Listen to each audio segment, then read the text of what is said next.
नमस्कार. सात जन्माची सतीश आणि प्रीती भाग 76 मध्ये तुम्हा सर्वांचं स्वागत आहे. प्रीतीची पूर्ण फॅमिली नागपूरला पोहोचताच प्रीतीच्या घरात पुन्हा एकदा गजबज सुरू होते. प्रीतीची फॅमिली मुंबईहून परत आल्याची बातमी गावभर पसरलेली असते. तेव्हा प्रीतीच्या घरी मोठ्या गेटमधून गाड्या एकामागोमाग एक आत येत होत्या.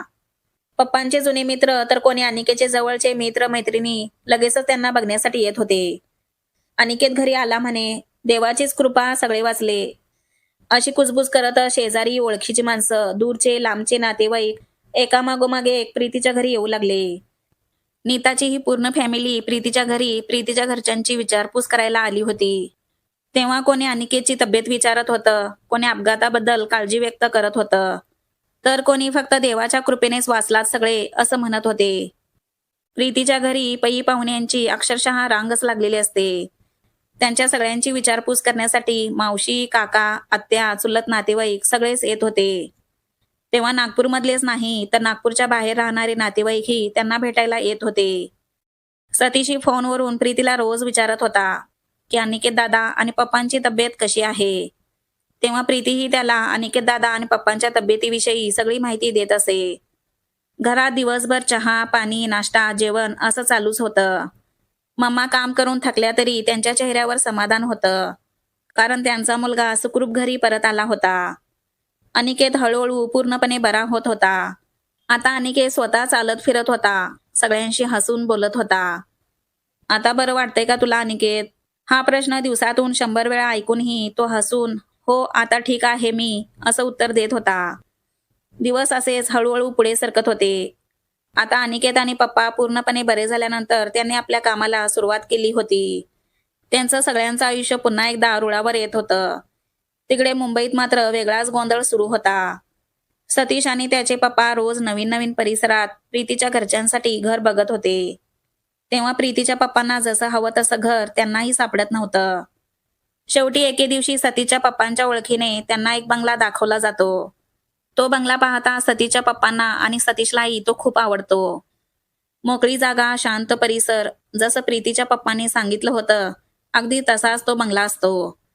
तेव्हा सतीश लगेच प्रीतीच्या पप्पांना फोन करतो. अंकल, पप्पांच्या ओळखीने आता आम्ही एक बंगला बघितला. तो बंगला तुम्हाला जसा हवा आहे तसाच आहे, तर तुम्ही आणि अनिकेत दादा येऊन एकदा बघाल का? हे ऐकताच पप्पा आणि अनिकेतला खूपच आनंद झाला. तेव्हा प्रीतीचे पप्पा लगेचच म्हणाले, हो सतीश, चालेल, आम्ही उद्याच येतो मुंबईला. दुसऱ्याच दिवशी अनिकेत आणि पप्पा मुंबईला आले. तेव्हा एअरपोर्टवर सतीश त्यांना नेण्यासाठी आला होता आणि तिथूनच तो बंगला दाखवण्यासाठी त्यांना घेऊन जातो. तेव्हा तो बंगला पाहताच प्रीतीच्या पप्पांच्या चेहऱ्यावर आनंद झळकतो. अनिकेतलाही तो बंगला खूपच आवडतो. तेव्हा अनिकेत लगेचच पप्पांना म्हणतो, पप्पा, मला वाटतं हेच योग्य घर आहे आपल्यासाठी. हो अनिकेत, मलाही तसंच वाटतंय. पण आधी प्रीतीला आणि तुझ्या मम्माला व्हिडिओ कॉल करून दाखव तरी, असं तेव्हा पप्पा म्हणतात. तेव्हा अनिकेत व्हिडिओ कॉल करून प्रीतीला आणि मम्माला सगळा बंगला व्यवस्थित फिरून दाखवतो. त्या दोघीही अगदी उत्साहाने बघत होत्या आणि त्यांनाही तो बंगला खूपच आवडतो. तेव्हा प्रीती आणि प्रीतीची मम्मा म्हणते, चालेल, आता हेच घर घेऊन टाका. पप्पा, आता मम्माला आणि प्रीतीला सुद्धा घर आवडलंय, तर आपण या घराच्या सगळ्या फॉर्मॅलिटीज पूर्ण करूनच जाऊया, असं अनिकेत पप्पांना म्हणतो.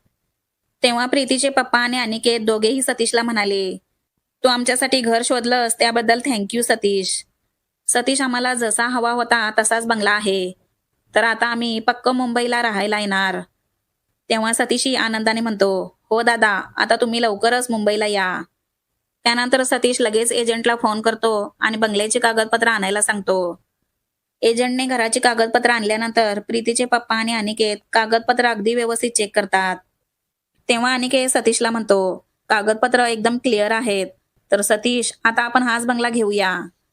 तेव्हा तो एजंट त्यांना म्हणतो, एका दिवसात या सगळ्या फॉर्मॅलिटीज पूर्ण होणार नाहीत, तर तुम्हाला 2-3 दिवस इथं मुंबईत राहावं लागणार. तेव्हा प्रीतीचे पप्पा म्हणाले, चालेल, आम्ही इथे राहतो, पण आता सगळ्या फॉर्मॅलिटीज पूर्ण करूनच इथून जातो. घराच्या सगळ्या कागदपत्रांची पूर्तता होण्यासाठी 4 दिवस लागले. त्या 4 दिवसात सतीश, प्रीतीचे पप्पा आणि अनिकेत सतत इकडून तिकडे धावत होते. कधी बँकेत, कधी ऑफिसमध्ये, कधी एजंटकडे, अशी सगळी त्यांची धावपळ सुरू होती. शेवटी 4थ्या दिवशी सगळं पूर्ण होतं आणि घर प्रीतीच्या पप्पांच्या नावावर झालं. मुंबईत घराच्या सगळ्या फॉर्मॅलिटीज पूर्ण झाल्यानंतर अनिकेत आणि प्रीतीचे पप्पा नागपूरला परत आले. तेव्हा घरी पोहोचताच पप्पा प्रीतीला आणि प्रीतीच्या मम्माला सगळं सांगत होते. आता मुंबईत घर आपल्या नावावर झालं आहे, तर आता आपल्याला तिकडे शिफ्ट व्हायची तयारी करायला हवी. हे ऐकून प्रीती क्षणभर शांत होते. तिच्या मनात थोडी भीती, थोडा उत्साह एकाच वेळी दाटून येतो. तेव्हा पप्पा पुढे म्हणाले, प्रीती तुझं कॉलेज सुरू व्हायला आता फक्त 15 दिवस उरले आहेत. तेव्हा प्रीती म्हणते, हो पप्पा, आणि मला 2 दिवस आधीच पुण्याला जावं लागेल. तेव्हा प्रीतीचे पप्पा म्हणाले, हो म्हणूनच तर आपल्याला या 8 दिवसातच मुंबईला शिफ्ट व्हावं लागेल. हे ऐकताच प्रीतीची मम्मा थोड्या विचारात पडते. एवढ्या कमी दिवसात इतकं सगळं सामान कसं जमणार हे, असं त्या काळजीच्या स्वरात म्हणाल्या. तेव्हा प्रीतीचे पप्पा शांतपणे म्हणाले, एवढी काळजी करू नका, सगळं व्यवस्थित होईल. पप्पांच्या आवाजात आत्मविश्वास असतो, जो सगळ्यांना थोडा दिलासा देतो. त्याच दिवसापासून प्रीतीच्या घरात पुन्हा एकदा गडबड सुरू होते. इथून काय सामान न्यायचं, काय तेच ठेवायचं, काय नवीन घ्यायचं याच्या याद्या बनायला लागतात. हळूहळू सगळं सामान जुळवायची तयारी सुरू होते. सगळ्यांना थकवा आलेला असतो, पण त्या थकव्यातही एक वेगळीच उत्सुकता असते. कारण हे फक्त घर बदलणं नव्हतं, हे एका नवीन आयुष्याकडे टाकलेलं पाऊल होतं. घरात पॅकिंगची गडबड सुरू असते. कुठे बॉक्स रचले जात होते, कुठे कपाटं आवरली जात होती. प्रीती कपाटातून वस्तू काढत होती, तसं प्रत्येक वस्तूसोबत एखादी आठवण बाहेर येत होती. शाळेची वही, कॉलेजचा पहिला आयडी कार्ड, मम्माने जपून ठेवलेले फोटो, हे सगळं पाहत प्रीती काही क्षण थांबत होती, हसत होती, तर कधी तिचे डोळे भरून येत होते.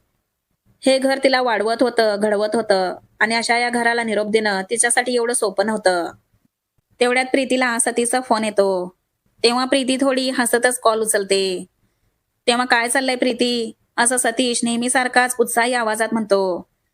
काय चालणार, पॅकिंग चालले, खूपच गडबड आहे सतीश, असं प्रीती थकलेल्या पण हसऱ्या आवाजात म्हणते. कंटाळा आला असेल ना तुला प्रीती, असं तो काळजीने विचारतो. कंटाळा आलाय सतीश, पण काहीतरी वेगळंच वाटतंय, असं प्रीती क्षणभर थांबून म्हणते. हे ऐकता सतीश जरा मिश्किल अंदाजात म्हणतो, खरं सांगू प्रीती, तू मुंबईला राहायला येणार आहेस याचा मला खूपच आनंद झालाय. पण सतीश तुला काय एवढा आनंद झालाय, असं प्रीती मुद्दाम त्याला चिडवण्याच्या सुरात म्हणते. तेव्हा सतीश क्षणभर अडखळतो, जणू काहीतरी त्याच्या तोंडातून निघणारच असतं. पण तो लगेचच सावरतो आणि म्हणतो, अगं म्हणजे माझी मैत्रीण मुंबईला येणार याचा आनंद झालाय मला. तेव्हा सतीश असं म्हणताच प्रीतीलाही हसू येतं. दोघेही हसतात आणि फोन ठेवतात. पण फोन ठेवताच प्रीतीही मनातच म्हणते, हो सतीश, तुझ्या जवळ यायच्या विचाराने मलाही आनंदच होत आहे. तेवढ्यात प्रीतीच्या घरी नीताही तिच्या मदतीला येते. तेव्हा तिला पाहताच प्रीती क्षणभर थांबते आणि तिचे डोळे नकळत भरून येतात. नीताही काही न बोलता पुढे येते आणि प्रीतीला घट्ट मिठी मारते. तेव्हा त्या दोघी खूपच भावूक झालेल्या होत्या. पण शेवटी लहानपणापासूनच्या सगळ्या चांगल्या वाईट आठवणी आठवत त्या दोघी पॅकिंग करत होत्या. तेव्हा त्या सगळ्या आठवणी आठवत असताना कधी त्यांना रडू यायचं, तर कधी त्यांना हसू यायचं. असं करत करत पॅकिंग आणि धावपळीत 8 दिवस निघून गेले. आता घरातली पॅकिंग पूर्ण झालेली असते. पॅकिंग केलेले बॉक्स रचून ठेवलेले होते. सगळी कपाटं रिकामी झालेली होती आणि घराचा प्रत्येक कोपरा आता वेगळाच वाटत होता. शेवटी मोठ्या गाड्या दारासमोर आल्या. तेव्हा एक एक बॉक्स उचलून गाडीमध्ये ठेवलं जात होतं. तेव्हा सगळ्यांचे डोळे भरून आले होते. हे घर सोडताना सगळ्यांचं मन जड झालं होतं. पण त्याचवेळी एक समाधानही त्यांच्या चेहऱ्यावर असतं. हा निरोप जरी दुःखाचा असला तरी पुढचा प्रवास चांगल्यासाठी आहे, ही जाणीव सगळ्यांच्या मनाला थोडा दिलासा देत असते. जाण्याच्या वेळी नीताही त्यांना निरोप द्यायला आली होती. तेव्हा प्रीतीचे पप्पा नीताला म्हणाले, नीता बेटा, आता मुंबईला पण यायचं आणि फोन करत जा. आणि हो नीता, तू तुझी आणि घरच्यांची काळजी घे. तेव्हा नीता म्हणते, हो काका, आणि तुम्हीही तुमच्या तब्येतीची काळजी घ्या.